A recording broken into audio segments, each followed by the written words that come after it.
एक बार पुनः स्वागत है आप सभी विद्यार्थियों का Subhash study centre YouTube channel पर। तो यदि आप कक्षा 10 के विद्यार्थी हैं तो आज का यह वीडियो आप सभी के लिए काफी ज्यादा महत्वपूर्ण सिद्ध हो सकता है, क्योंकि इस वीडियो के द्वारा हम आपके साथ साझा करेंगे यूपी बोर्ड के द्वारा जारी हिंदी विषय का प्रतिदर्श प्रश्न पत्र। और यह मॉडल पेपर आपकी बोर्ड परीक्षा 2022 के लिए मोस्ट इंपॉर्टेंट है। यहां से प्रश्न आपकी बोर्ड परीक्षा 2022 में जरूर पूछे जाएंगे और मैं आपको बताऊंगा कि किस तरीके के प्रश्न आपकी परीक्षा में आने हैं और कितने अंक के आने हैं। तो यहां पर आप देख सकते हैं समय कितना होगा, 3 घंटे 15 मिनट का, यानी पेपर का समय आपके कितना रहेगा, 3 घंटे 15 मिनट का समय रहेगा।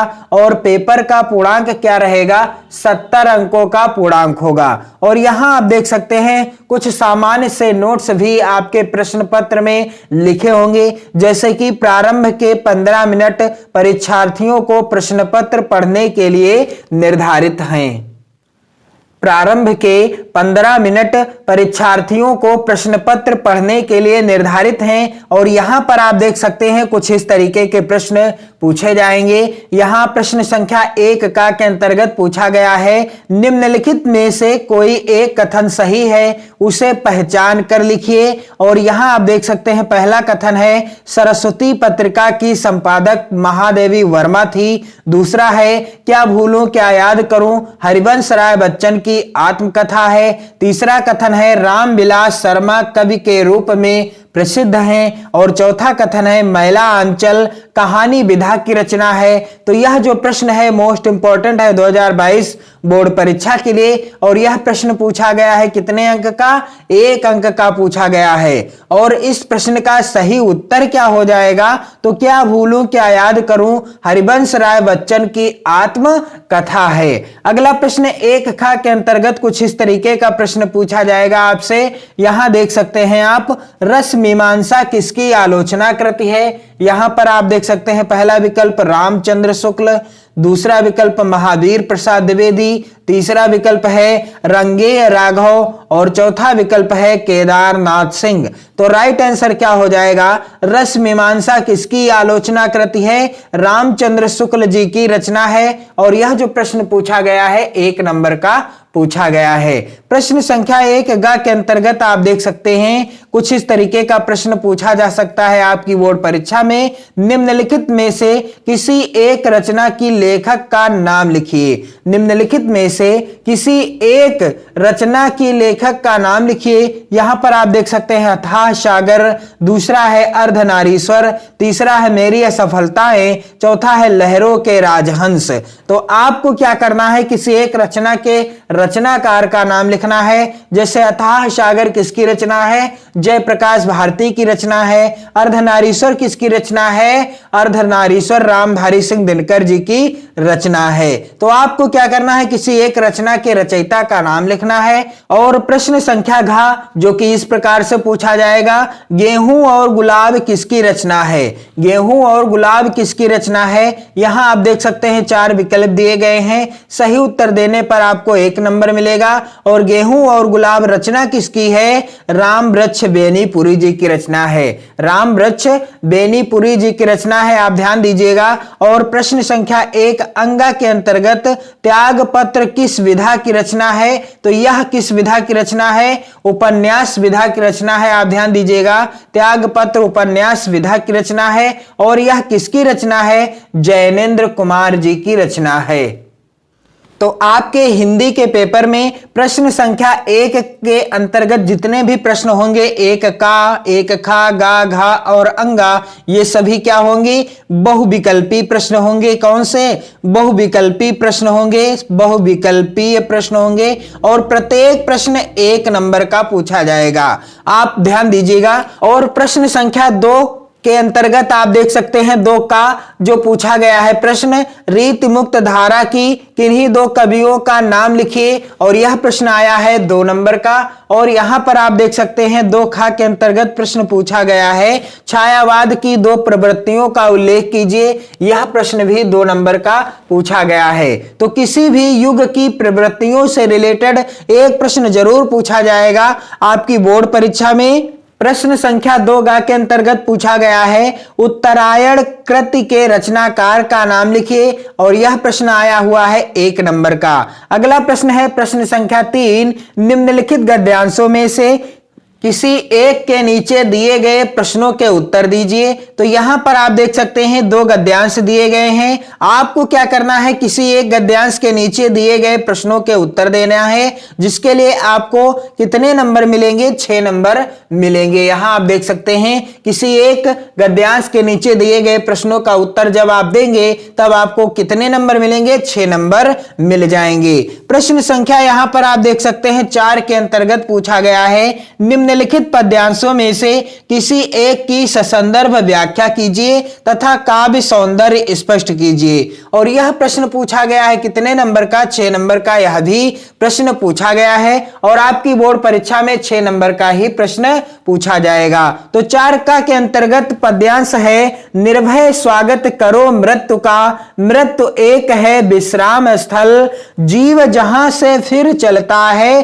धारण कर नव जीवन मंडल, मृत्यु एक सरिता है जिसमें श्रम से कातर जीव नहाकर फिर नूतन धारण करता है काया रूपी वस्त्र बहाकर। और दूसरा पद्यांश क्या है, सुनि सुंदर बैन सुधा रस साने, सयानी है जानकी जानी भली, तिरछे करि नयन दय सैन तिन्हें, समुझाए कछु मुस्काए चली, तुलसी तेहि अवसर सौहे सबे, अवलोकत लोचन लाहुवली, अनुराग तड़ाग में भानुदय, दिगसी मनोमंजुल कंज कली। तो आपको क्या करना है, किसी एक पद्यांश का संदर्भ लिखना है, व्याख्या एवं काव्यगत सौंदर्य लिखना है, जिसके लिए आपको कितने नंबर मिलेंगे, 6 नंबर मिल जाएंगे।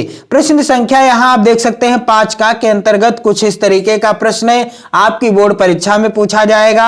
निम्नलिखित में से किसी एक लेखक का जीवन परिचय देते हुए उनकी किसी एक रचना का उल्लेख कीजिए। आचार्य रामचंद्र शुक्ल, डॉक्टर भगवत शरण उपाध्याय और जयशंकर प्रसाद। यदि आप इन 3 प्रमुख लेखकों का जीवन परिचय से रिलेटेड वीडियो देखना चाहते हैं तो आपको चैनल की प्लेलिस्ट में वीडियो देखने को मिल जाएंगे।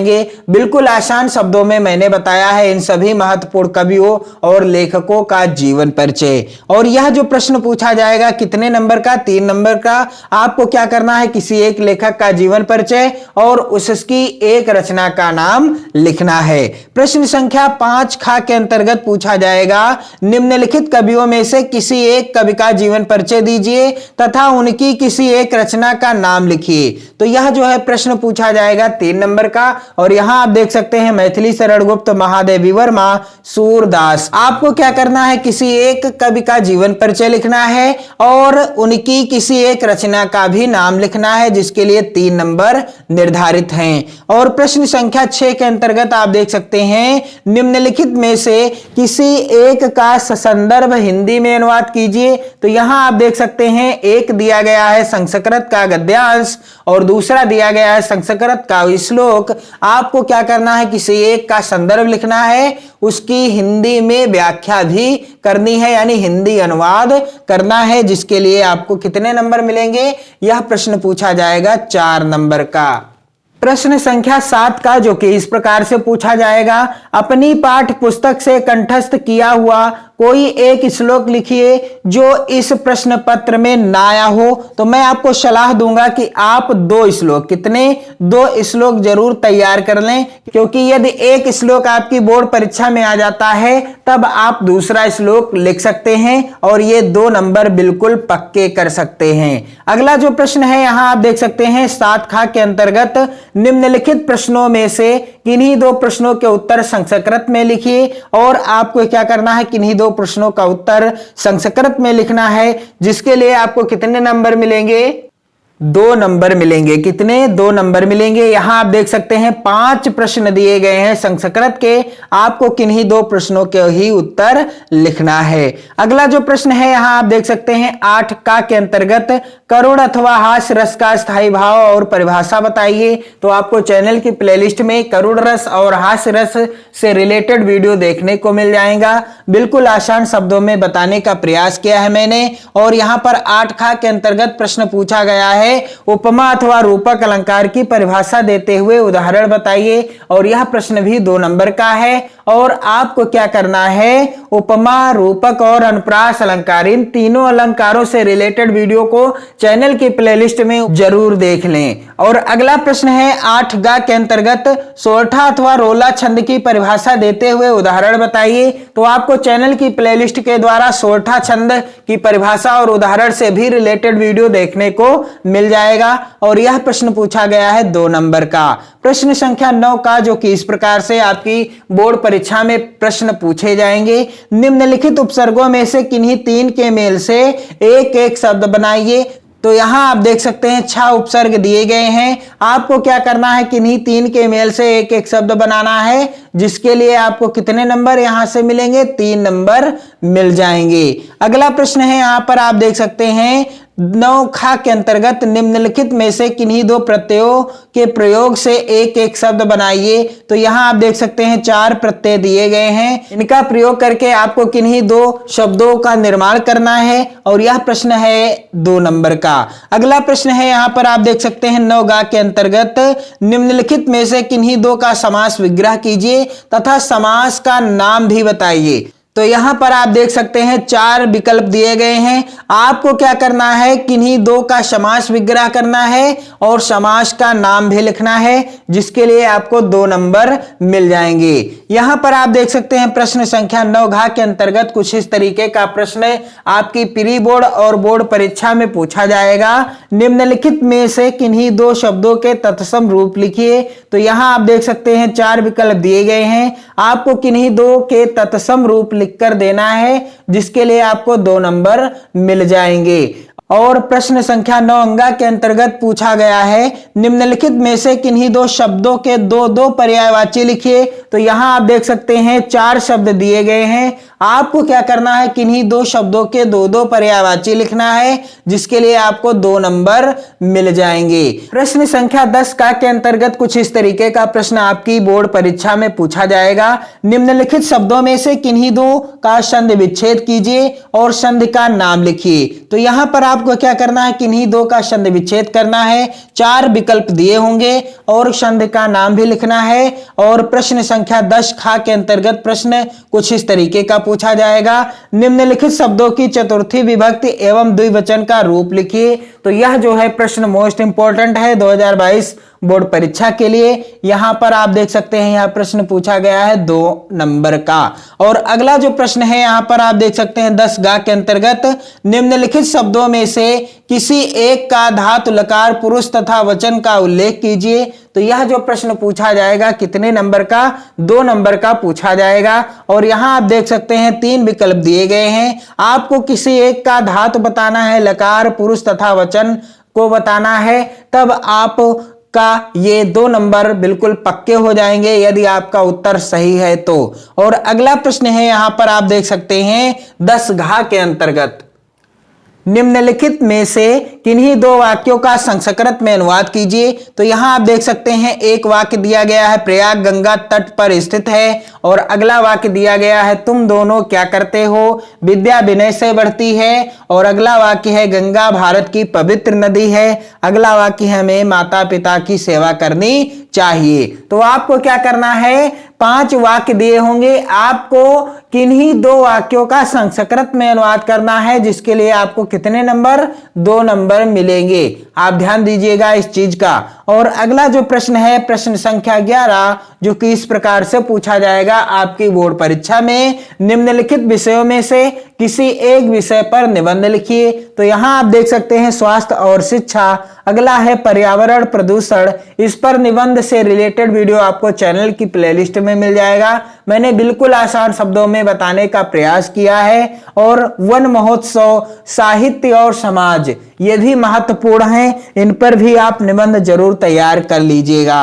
अगला प्रश्न है प्रश्न संख्या 12, और यह जो प्रश्न पूछा जाएगा प्रश्न संख्या 11, यह कितने नंबर का पूछा जाएगा, 6 नंबर का प्रश्न पूछा जाएगा। और अगला प्रश्न है प्रश्न संख्या 12, जो कि इस प्रकार से है, अपने पठित खंड काव्य के आधार पर निम्नलिखित प्रश्नों में से किसी एक का उत्तर दीजिए। तो यदि आपके जिले में मुक्तिदूत खंड काव्य है, तो यहां आप देख सकते हैं मुक्त दूत खंड काव्य से 2 प्रश्न पूछे गए हैं।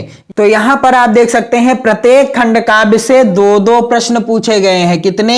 2-2 प्रश्न पूछे गए हैं। आपको क्या करना है, आपको यहां आप देख सकते हैं प्रश्न के अंतर्गत, प्रश्न संख्या 12 के अंतर्गत अपने पठित खंड काव्य के आधार पर निम्नलिखित प्रश्नों में से किसी एक का उत्तर दीजिए। यानी आपके खंड काव्य से 2 प्रश्न पूछे जाएंगे, आपको किसी एक प्रश्न का उत्तर देना है और जिसके लिए आपको कितने नंबर मिलेंगे? 3 नंबर मिल जाएंगे। तो यहां आप देख सकते हैं कि मैंने आपको बता दिया है हिंदी विषय का मॉडल पेपर और यह प्री बोर्ड परीक्षा का मॉडल पेपर है। यहां से आपकी बोर्ड परीक्षा 2022 में भी प्रश्न बनने की लगभग अच्छे चांस हैं और आप ध्यान दीजिएगा इस चीज का।